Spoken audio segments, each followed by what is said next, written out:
Welcome to The Oracle Scroll, a podcast for the spiritual seeker. Please join me, Kevin Walder, your host, as we explore living a spiritual life in a very mixed-up world.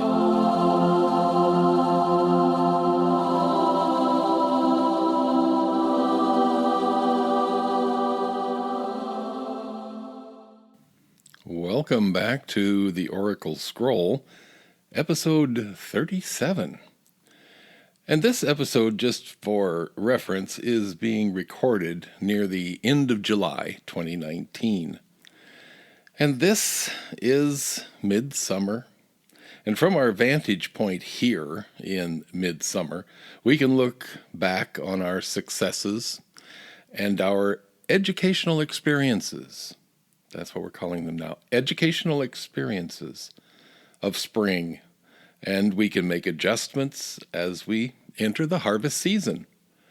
So, what have we sown? And what are we expecting to harvest in this new season?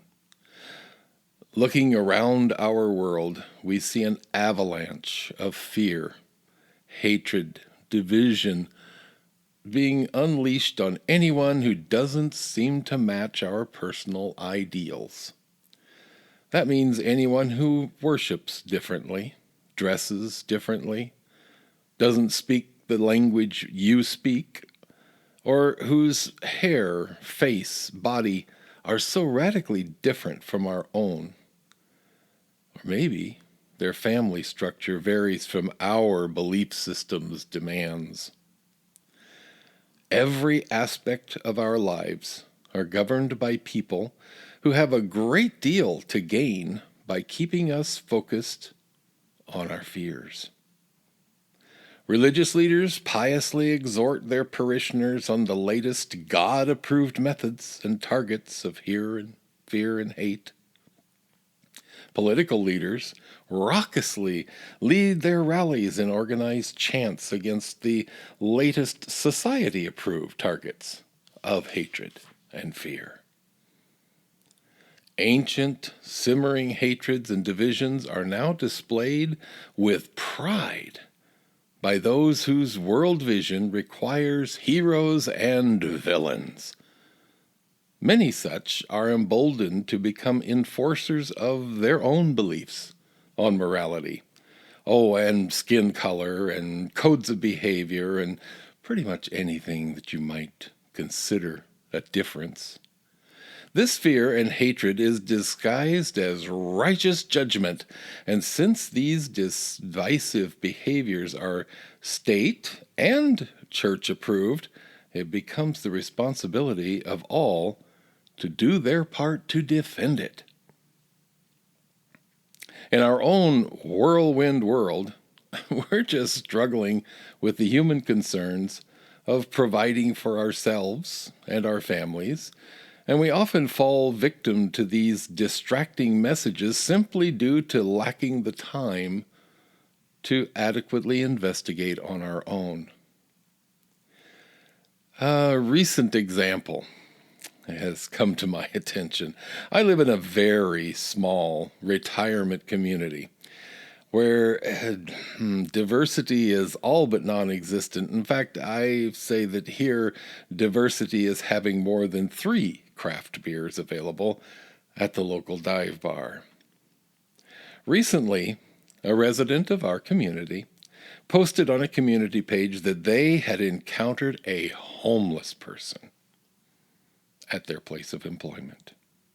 According to the account, the homeless person asked for a cup of coffee, which is intended for patrons of the business, and was promptly denied a cup of coffee.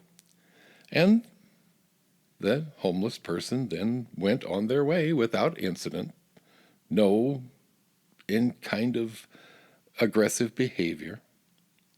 The reporting person expressed their dismay that such unsightly people are showing up more often these days, and reveling in the security, knowing that her pepper spray is always handy.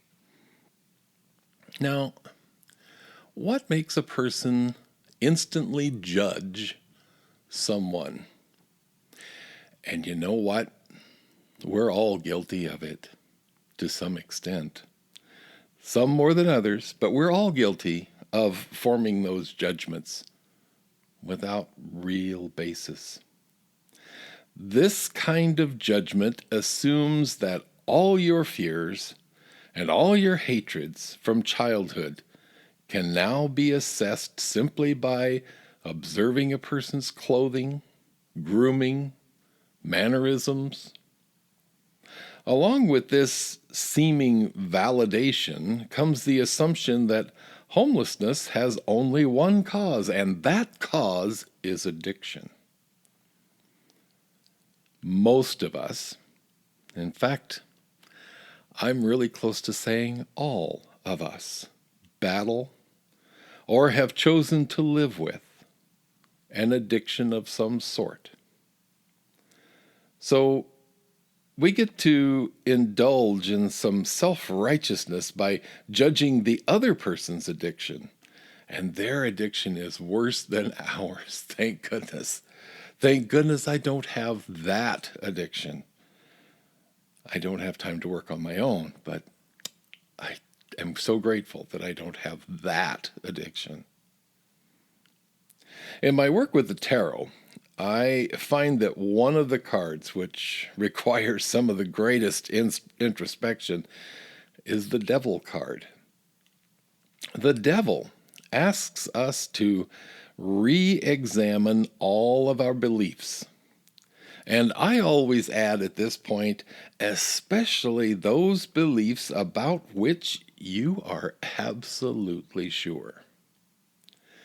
The Devil speaks about releasing those things which hold us back and prevent true spiritual growth.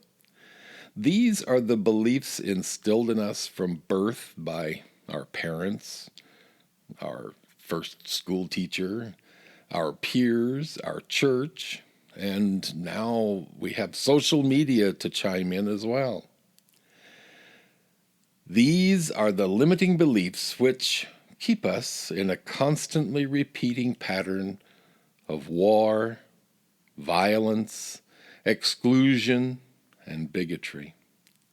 This system serves to keep us becoming more and more angry with anyone we do not understand, and never noticing those who profit from the suffering of others. I like the Devil card with its mirror-like reflection of our true selves. We can begin to uncover some of these old thought patterns, some of which we may have put aside so far that we've completely forgotten we had them. And yet we get this gut reaction when we're thrown into a situation. We've been told so many lies about our fellow humans. We have been taught that skin color can make one less human and thus unworthy of any form of justice, and certainly no compassion. We've been taught that marginalized communities deserve their plight because God? We've been taught that if your addiction can be successfully concealed, then you are a superior being. I recently commented on a social media post, and I was told in a reply that I should not use the words we and us because not everyone is like this. Well, I'm going to ruffle a few feathers today because I firmly disagree. The only exceptions one might find would be certain enlightened ones, but by and large, we humans fall into two particular categories. One category is the perpetrators, those causing the problems. And the second category is those all too busy bystanders who just don't want to get involved. And I tell you that both camps share equal responsibility, and I'm including myself in that latter group especially. Working with the energy of the devil can be challenging and sometimes even painful. Letting go of cherished beliefs asks us to adjust attitudes completely, right down to the foundation we feel our life is based upon. It can be similar to remodeling a home. There's bound to be some messy situations, maybe even some tears, but just imagine the finished product. Imagine how comforting and fulfilling gaining a new perspective will be. The devil card also serves to remind us that we are each responsible for our beliefs and responses to our world and those who populate it. We don't get to blame anything on the devil anymore, because we actually have control.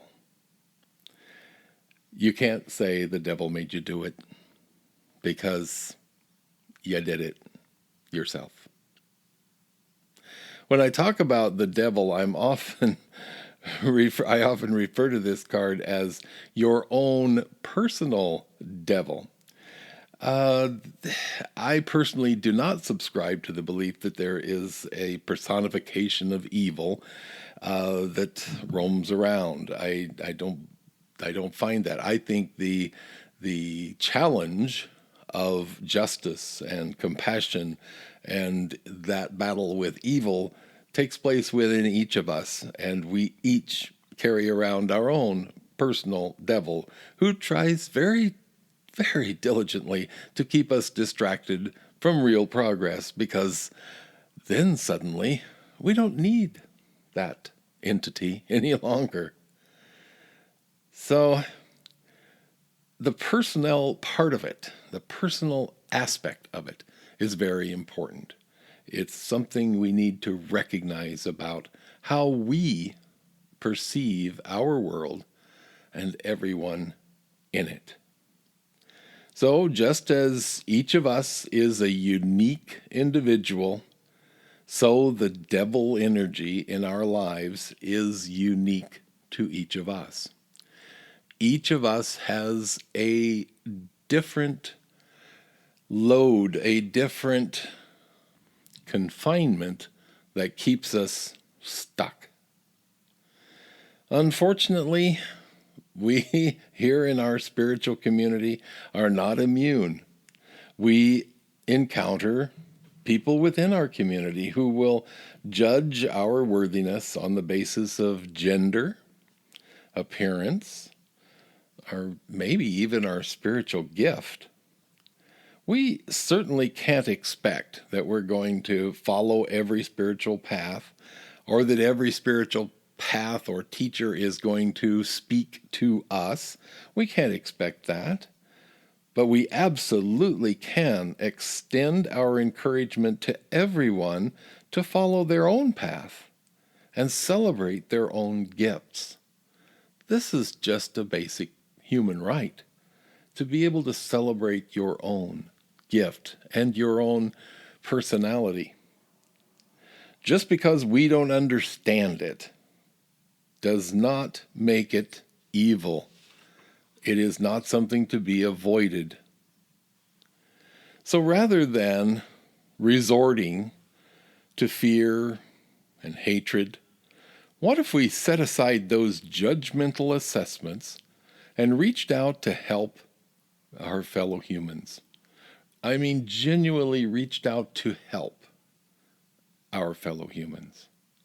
How would simply refusing to accept what our leaders want us to believe enhance our own existence?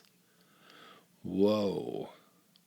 If we cut out at least an hour, and more if you can manage it, but at least an hour of news on a daily basis, how would that help our mental outlook? How would our lives be simplified and enhanced by refusing to judge anyone without first understanding them? So as we each prepare for this new season and this harvest that is quickly and rapidly approaching, let's keep minds and hearts open, allowing everyone the opportunity to live their truth to the fullest. Each time we find ourselves falling into those old patterns of feeling anger or revulsion when we're faced with a new situation or a person who just doesn't seem to match our ideal,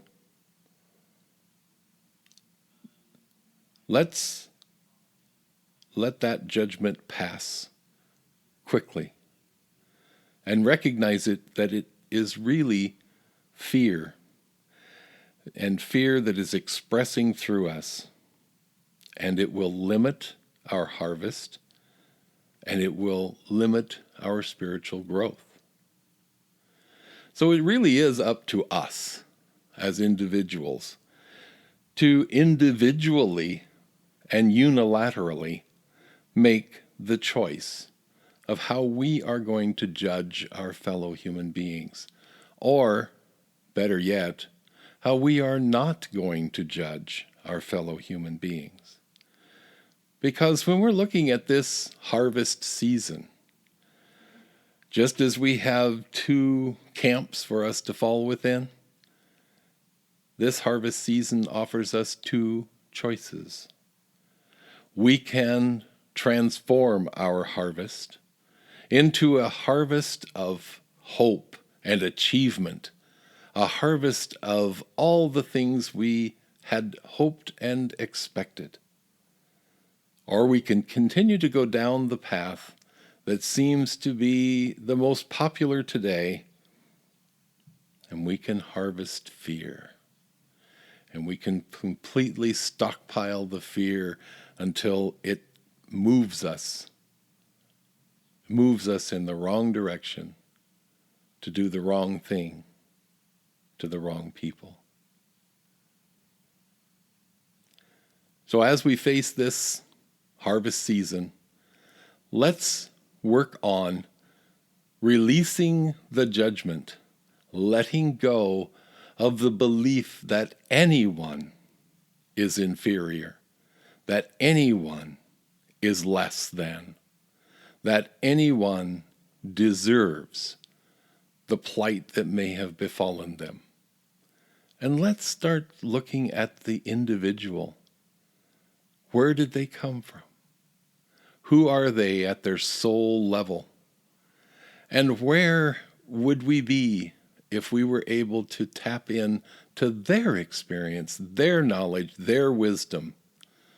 And believe me, that person, that homeless person that you passed on the street, they may not appear to be connected in any way, but I can assure you that their experience has taught them a great deal about this world, a great deal about the people in it, and the wisdom that they could share it's pretty big. It is something worth sharing.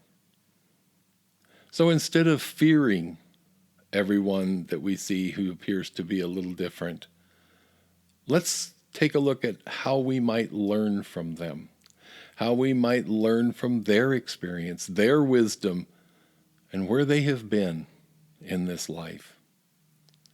And as I always go back to the tarot, that devil card, it's a powerful one, and it's telling us to let go of the requirements, let go of the prerequisites, let go of all the things that make us limit and refrain from engaging with our fellow man.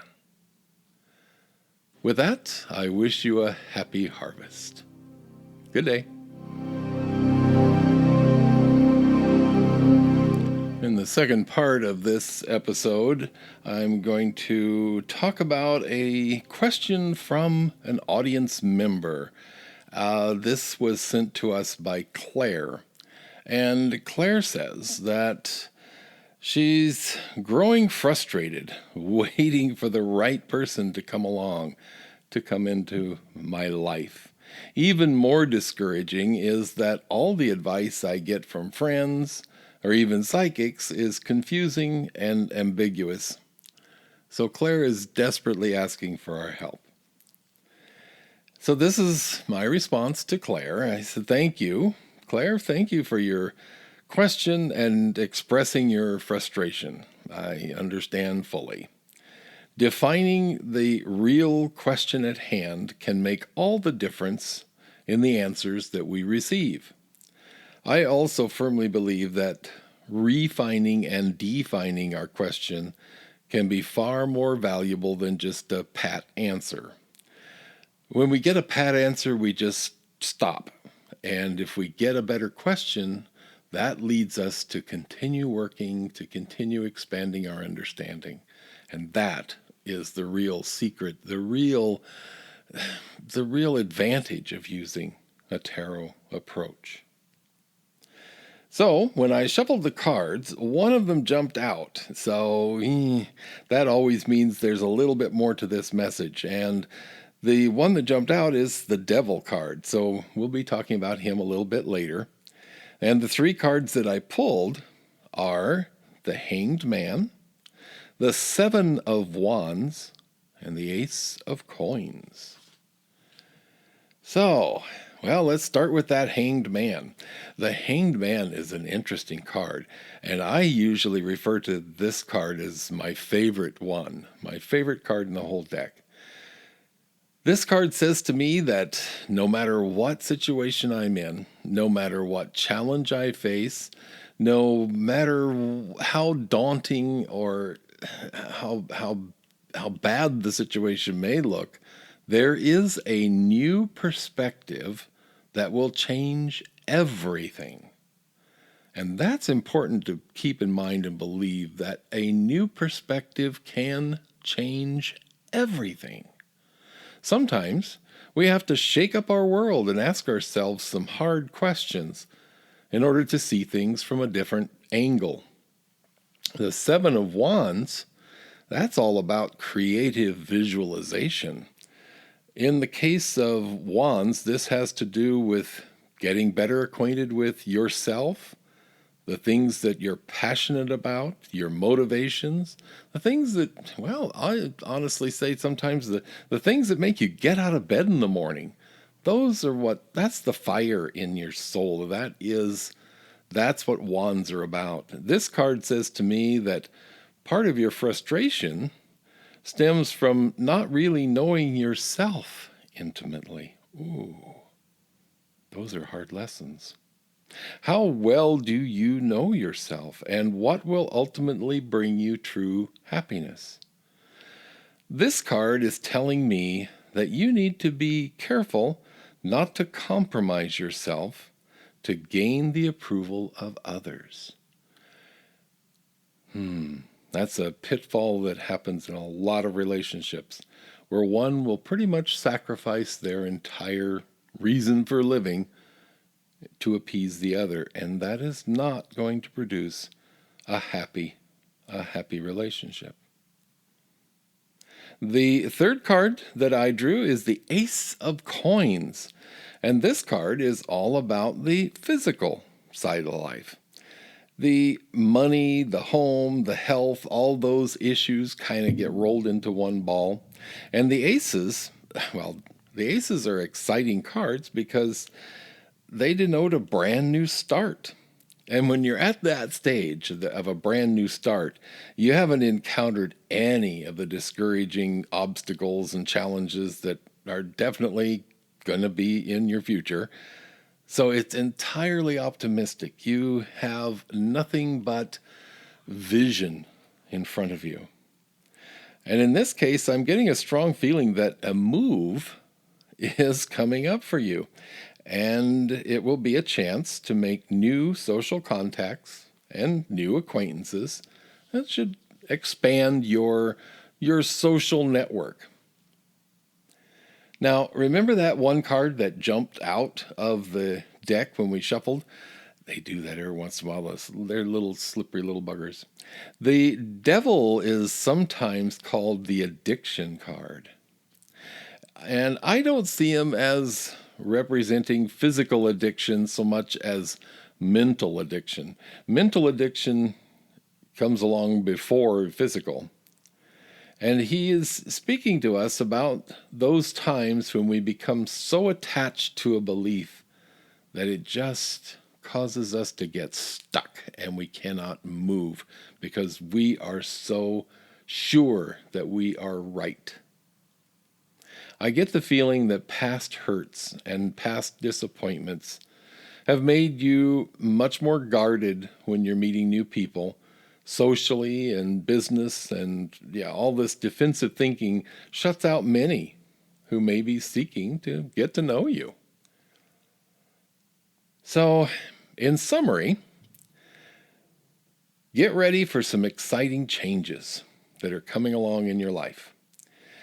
As you look forward to a move which will be as transformative as you will allow, that's another big thing, is we have to always remember that you, as the querent, as the questioner, you are in the driver's seat. You have the keys in your hand. You are in control. So this is as big as you want to make it. And if you want to make it bigger, it's in your hands. This opportunity allows you to get to know yourself on a new level. New circumstances, new challenges will bring you new understandings about yourself. And it will allow you to define yourself more fully, removed from the past shadows that were just sort of where you used to be. You're gone from that now. Can you let go of old patterns and, without compromising your integrity, be more open to those around you? Think about that. Really think about what that means, being more open to those around you, and not sacrificing your integrity, your moral code, but allowing them to have their own. Will you put everything on the table and virtually turn your world upside down to gain a new perspective? Are you willing to do that? It's a challenge. It really is a challenge. It's not easy for a lot of us, but once you're immersed in it and once you experience that change and that shift, you're going to go back for more, I can assure you. If you can do all of these things that we just talked about, release, let go, get acquainted with yourself, spend time with yourself, and learn to love spending time with yourself. Those are important things. If you can do this, then the results can be astounding. Don't let anyone or anything stand in your way. Thank you, Claire, for your question, and I hope that what we've said here will be helpful. Please give us a follow-up later on when things have changed a bit, and let us know how you're doing. Thank you for joining us for this episode of the Oracle Scroll, and we would ask that you please visit our Facebook page, The Oracle Scroll, and there you will find new information on the latest and greatest, as well as information on our Chapter 2 meetings once a month on the third Wednesday of each month at 6:30 p.m. Pacific time. We gather as a group and listen to one of us explain their particular work, their gift, and then we have a discussion and question and answer that follows. This is also, you can also, at that point, you can submit questions that you would like us to address in our questions from audience members, or you can email them directly to us at theoraclescroll@gmail.com. So thanks again for joining us, and we look forward to seeing you in our next episode.